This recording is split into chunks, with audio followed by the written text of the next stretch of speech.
Jamb candidates, welcome to today's lesson, and today we are continuing with population ecology. All right, okay, so looking at population density, first of all, we have to understand the formula of population density. It has a formula, okay, it has a formula. All right, so what is population density? First of all, population density is defined as the extent of population.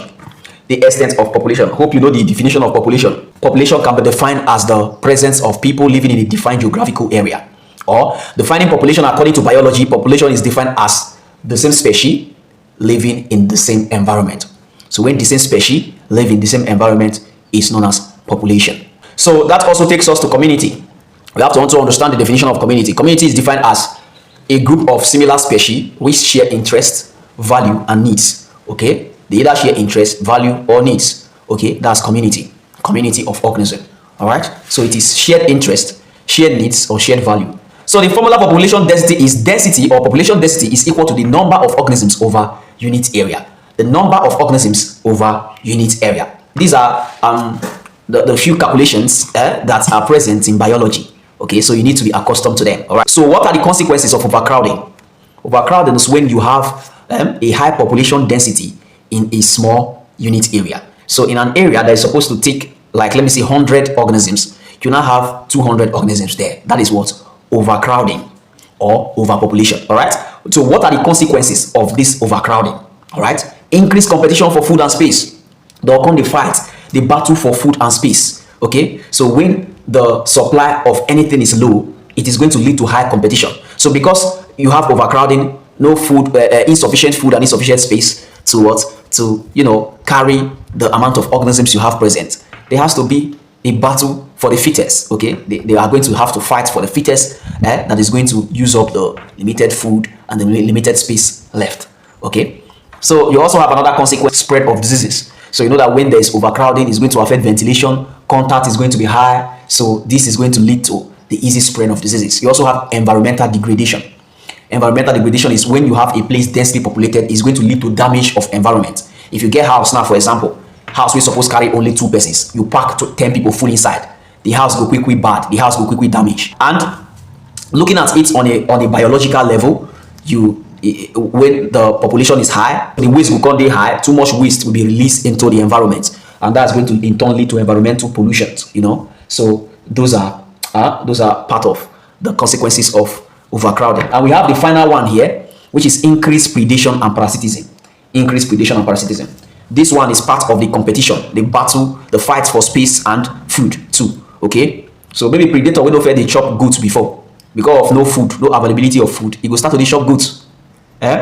Carnivore will not fair the chop human being before, maybe because of lack of availability of you know, food and space. You will see and will start to the key human being the shop. Carnivore will not fair the chopping picking before, because of the lack of availability of space and food. You will see that carnivore will go the key in picking the shop, and so on and so forth. Now let's look at the Nigerian biome. The Nigerian what? Biomes. We have the rainforest, we have the Guinea savanna, we have the Sudan savanna, we have the desert/Sahel savanna, and we have the final one, which is the what? The highlands. If we count this one, it'll be 1, 2, 3, 4, 5. So we have 5 Nigeria biome. All right, 5 biomes. Okay, the first, looking at the first, rainforest. Rainforest mostly found in the south. That's the location. And what is the climate like? The climate/rainfall. You have 2,000 millimeter plus high heat, so it has high rainfall. Just know that rainforest is a forest that experiences a high rainfall. It gets a high rainfall. And what is the vegetation like? What kind of plants are found in rainforest? Mostly cocoa and the rubber tree. That's what you find there. Okay, the next is the Guinea savanna, and the Guinea savanna is located mainly in the southern part of Nigeria and also the north central part of Nigeria. Okay, what is the climate and rainfall like? Okay, it receives like 800 to 1,500 millimeter of rain. We call this moderate. Okay, that is the what? Is the what? The climate condition of the Guinea savanna, moderate. Okay, rainfall is not high, it is not too hot. Okay, it's just moderate. What is the vegetation like? What kind of plants are found there? If you find cereals there. Okay, so cereals are found in the Guinea savanna. Please take note of all these things. So Jamb say make we know because they will likely set questions from inside here. So we have the Sudan savanna next. Remember, we have Guinea savanna and we have Sudan savanna. And Sudan savanna now north, it's in the north, located in the north. That's the location. And what is the climate like? Climate and rainfall 500 to 900 millimeter. The rainfall is very low rainfall. All right, the rainfall is low. Okay, it's low. All right, so what are the vegetations found? You have millet and sorghum. Okay, millet and sorghum, those are the kind of plants found in the Sudan Savannah. The next we have is the desert slash Sahel. The desert slash Sahel is located in extreme north. Where are the extreme north? Okay, you have Sokoto, Zamfara, all those one are extreme north. So the climates found here in this desert slash Sahel, here is the what? The dry, this one here is dry, die. You have less than 500 per year like this. You're having less than 500 millimeter. So what are the kinds of vegetation? Because it's a dry place, it's a dry land. What do you expect? Now cactus go there now, all those cacti, where they get spine. Okay, where they feel they resist drought. Okay, now them you will see for there. So cacti is one of the most common plants or vegetation found in this desert slash Sahel. The final one is the highlands, which are the mountains. And where are they located? They're located in Jos, Mabila, Obudu plateaus. All right. So what is the climate like? The climate is cool. You know, say the higher you go, the what? So the climate is cool. And what kind of vegetation do you have there? You have the mountain forest. Okay, you have the mountain forest. So these are the biomes found in Nigeria, and with their location. And the one you should also know the one that has the highest rainfall and the one with the lowest rainfall. Okay, you know now that the one with the lowest rainfall is the desert. Okay, it's like Sahel, while the one with the highest is the what? The rainforest. Now let's understand what is meant by competition. What is competition? Okay, competition is the battle for limited supply, the fight for limited supply. So when there is a limited supply of a resource or resources, you see what is called competition. Okay, there's this battle for that limited supply. So let's look at the types and the examples of competitions. All right, so under the types, on the left hand side of the table we have the type, in the middle we have the definition, and on the right side we have examples. Okay, so under the type of competitions we have the intraspecific competition, and we also have the interspecific competition. Remember what I taught you about the meaning of intra and inter. When you say intra, it means it's between, it's internal, okay, between the same species. But when you say inter, it is between different species. Okay, me and you. Okay, me and an external, an external species.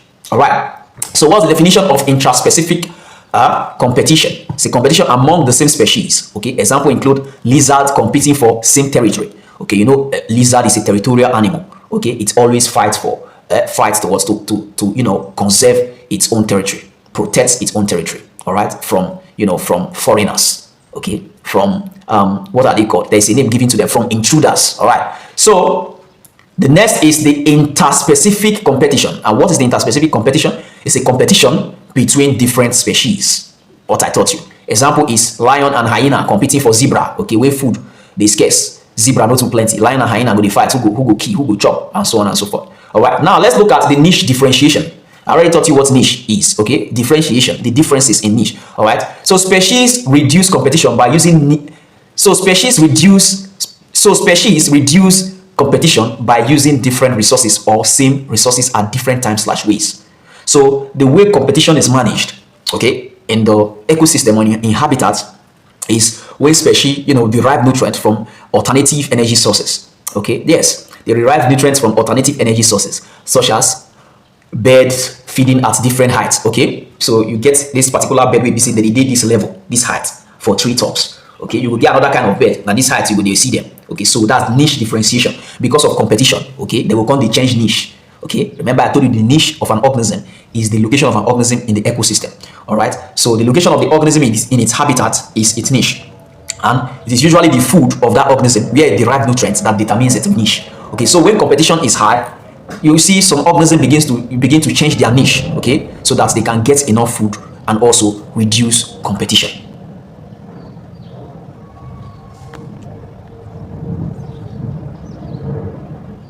So this niche differentiation is not just merely changing their niche. Okay, they can also feed or use resources at a different time.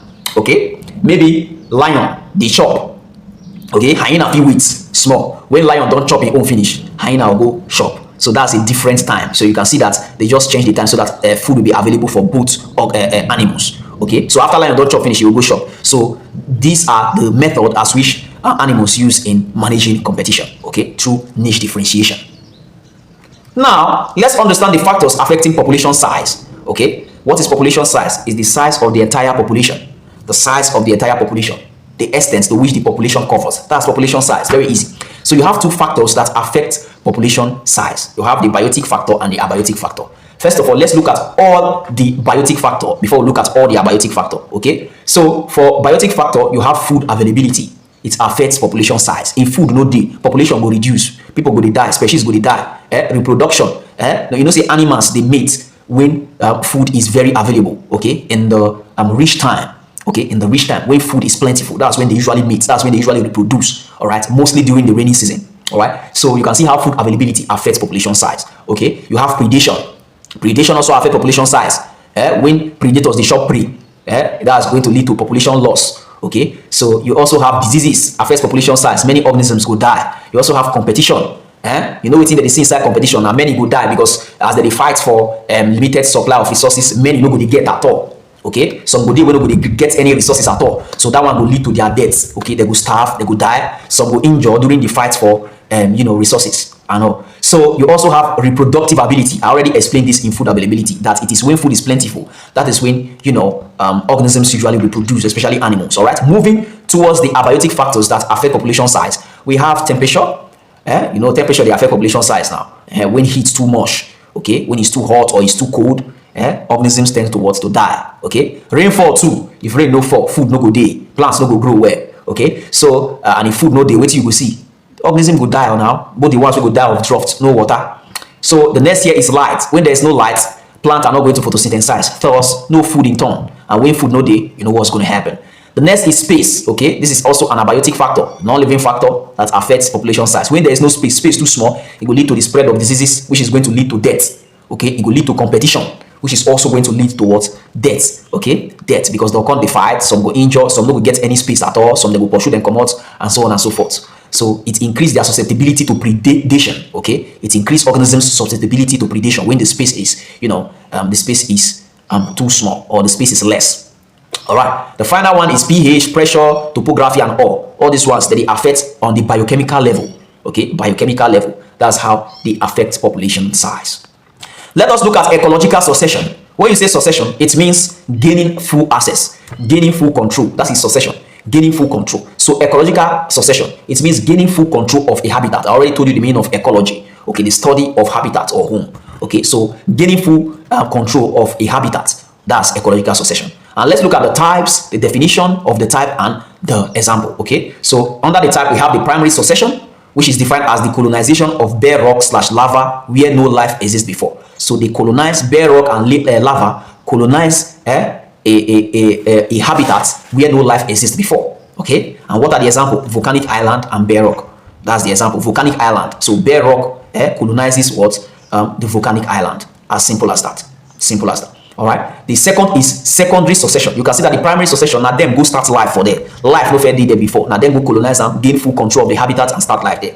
Then secondary succession is recolonization after disturbance of existing community. So there might be a disturbance of an existing community. Maybe there was a disaster that affected the existing community. Most of the organisms or the community there can die. Okay, so another organism known as the secondary successors will come colonize that place and start living there. They gain control of that habitat. All right, what are the examples of this kind of succession? Abandoned farmland, burnt forest. You can see disaster when they abandon farmland. Things where they feed on that, organisms where they feed on that farm produce, because if they abandon the farmland, farm produce no go dey there again. So those organisms go run, some go die. So the place go dey empty. So it gets recolonized as soon as the environment is favorable. It gets recolonized by another organism. So those organisms that recolonize a former abandoned place, maybe due to scarcity or disaster, they are called secondary successors, and the process is known as secondary succession.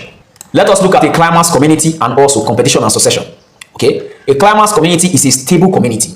A stable community, no wahala, everything is stable. Okay, it's a stable community. The final stage of succession where ecosystem remains balanced until disturbed. So that final stage of that succession where the ecosystem remains balanced until it's disturbed. When it's disturbed, it's no longer called a climax community. All right, everything is available, food day, that they mate where, rain they fall, water day. That is a climax community. Anything where they need, that they see, that they get them inside the community. Immediately as instability begins to set into the community, it's no longer referred to as a climax community anymore. Okay, that's when you see secondary succession after that disturbance must have faded away or faded out. Okay, let us look at competition and succession. All right, competition and succession. Early successional species known as pioneer. You know what pioneer mean now? Early, the first to ever go to something or to ever do something. Those are called pioneers. They are outcompeted. Okay, they are outcompeted. The people, the early species which colonized that place. Okay, the primary successors. Okay, those ones they are outcompeted by later species better adapted to the stable conditions. So they will come pursue them, come out. Okay, so that's it. That's the relationship between competition and succession. Okay, a situation, a process whereby the incoming species, chase the pioneers of that particular habitat. They chase them off. Okay, they chase the primary successors because they are more adapted and because they are superior to them. They can survive in that habitat. Okay, the habitat is favorable to their life. Okay, so they chase them off and they occupy the habitat. That's the relationship between competition and succession. Now that you have understood succession, competition, climax, community, population density, and so on and so forth, let us take some Jamb must repeat questions to further test the knowledge we've acquired so far and see our level of preparedness for Jamb UTME. Jamb must repeat questions. Question 219. In which of the following biome is the southwest part of Nigeria located? A. Temperate forest. B. Tropical rainforest. C. Tropical woodland. D. Desert. What's the answer? Drop the answer in the comment section. Question 220. A biome with a low annual rainfall, few scattered trees within dense layer of grasses and found in Kano and Katsina is the what?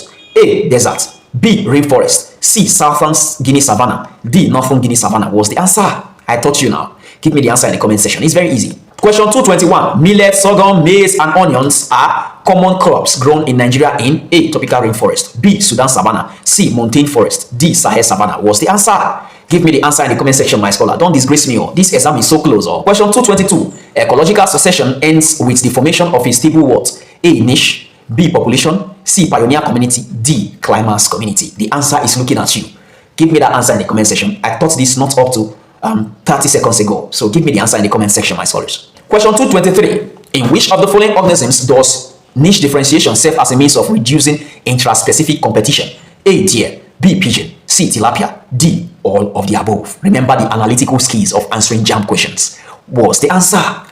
Give me that answer in the comment section, my scholar. Do not disgrace me. This exam is so close. Jamb exam is so close. Question 224. Colonization of a bare rock surface is termed what? A. Evolution. B. Specification. C. Primary succession. D. Secondary succession. What's the answer? Give me the answer in the comment section, my scholar. This is very easy now. Colonization of a bare rock surface. Question 225. The biome where there are many cacti and the small mammals undergo estivation for a long period is known as what? A. Deserts. B. Rainforest. C. Southern Savannah Guinea. D. Northern Savannah Guinea. What's the answer? I taught you this now. Do not disgrace me. This exam is so close. Please give me the answer in the comment section, my scholar. Question 226. This one is more now. So easy. In a drought situation, plants suffer from water stress, which could result in what? A. Reduced biochemical activities. B. Enhanced chemical activities. C. Enhanced microbial activities. D. Reduced phototrophic activities. What's the answer? The answer is looking at you now. Very easy. I taught you now. Drop the answer in the comment section, my scholar. Didn't I teach you the uses of water? Question 227. Which of the following groups of environmental factors are density dependent? A. Food, salinity, accumulation of metabolites and light. B. Temperature, salinity, predation, and diseases. C. Food, predation, diseases, and accumulation of metabolites. D. Temperature, food, diseases, and light. What's the answer? Give me the answer in the comment section, my scholar. You are a scholar. Give me that answer. I taught you now. Do not disgrace your teacher. Question 228. Competition between two different species is referred to as what? A. Interspecific competition. B. Intraspecific competition. C. Explorative competition. D. Interference competition. What's the answer?